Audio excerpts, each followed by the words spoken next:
আমরা জাতি ধর্ম নির্বিশেষে একটি সাম্প্রদায়িক সম্প্রীতির দেশ বাংলাদেশ। এদেশে কোনো ধর্মাবলম্বী অন্য ধর্মাবলম্বীদের উপর কোনো ধরনের অযাচিত আক্রমণ করবে না, হামলা করবে না।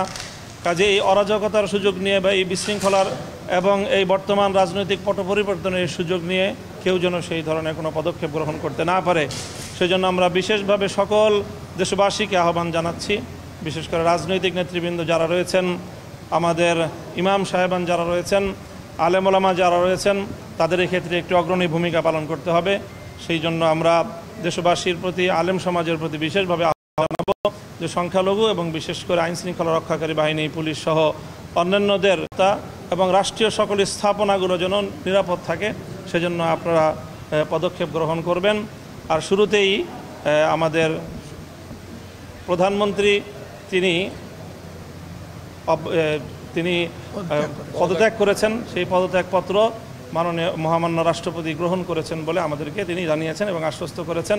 এবং এই মুহূর্তে মহামান্য রাষ্ট্রপতির নেতৃত্বে বাংলাদেশ পরিচালিত হচ্ছে।